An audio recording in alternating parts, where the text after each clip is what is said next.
شروع اللہ کے نام سے جو بڑا مہربان نہایت رحم والا ہے۔ جو چیز آسمانوں میں ہے اور جو چیز زمین میں ہے سب خدا کی تسبیح کرتی ہے، اسی کی سچی بادشاہی ہے اور اسی کی تعریف لامتناہی ہے اور وہ ہر چیز پر قادر ہے۔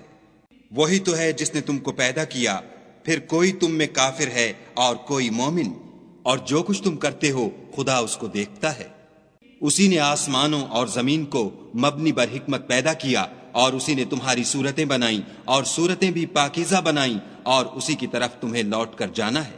جو کچھ آسمانوں اور زمین میں ہے وہ سب جانتا ہے، اور جو کچھ تم چھپا کر کرتے ہو اور جو کھلم کھلا کرتے ہو اس سے بھی آگاہ ہے، اور خدا دل کے بھیدوں سے واقف ہے۔ کیا تم کو ان لوگوں کے حال کی خبر نہیں پہنچی جو پہلے کافر ہوئے تھے تو انہوں نے اپنے کاموں کی سزا کا مزہ چکھ لیا، اور ابھی دکھ دینے والا عذاب اور ہونا ہے۔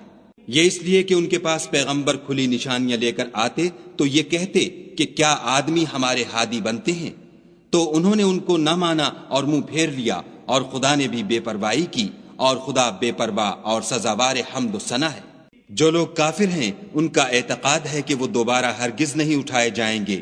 کہہ دو کہ ہاں ہاں میرے پروردگار کی قسم تم ضرور اٹھائے جاؤ گے، پھر جو جو کام تم کرتے رہے ہو وہ تمہیں بتائے جائیں گے، اور یہ بات خدا کو آسان ہے۔ تو خدا پر اور اس کے رسول پر اور نور قرآن پر جو ہم نے نازل فرمایا ہے ایمان لاؤ، اور خدا تمہارے سب اعمال سے خبردار ہے۔ جس دن وہ تم کو اکٹھا ہونے یعنی قیامت کے دن اکٹھا کرے گا وہ نقصان اٹھانے کا دن ہے، اور جو شخص خدا پر ایمان لائے اور نیک عمل کرے وہ اس سے اس کی برائیاں دور کر دے گا، اور باغہائے بہشت میں جن کے نیچے نہریں بہ رہی ہیں داخل کرے گا، ہمیشہ ان میں رہیں گے۔ یہ بڑی کامیابی ہے۔ اور جنہوں نے کفر کیا اور ہماری آیتوں کو جھٹلایا وہی اہل دوزخ ہیں، ہمیشہ اس میں رہیں گے، اور وہ بری جگہ ہے۔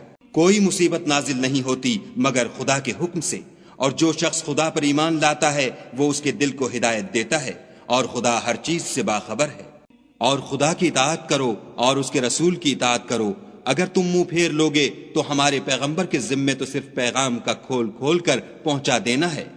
خدا جو معبود برحق ہے اس کے سوا کوئی عبادت کے لائق نہیں، تو مومنوں کو چاہیے کہ خدا ہی پر بھروسہ رکھیں۔ مومنوں، تمہاری عورتوں اور اولاد میں سے بعض تمہارے دشمن بھی ہیں، سو ان سے بچتے رہو، اور اگر معاف کر دو اور درگزر کرو اور بخش دو تو خدا بھی بخشنے والا مہربان ہے۔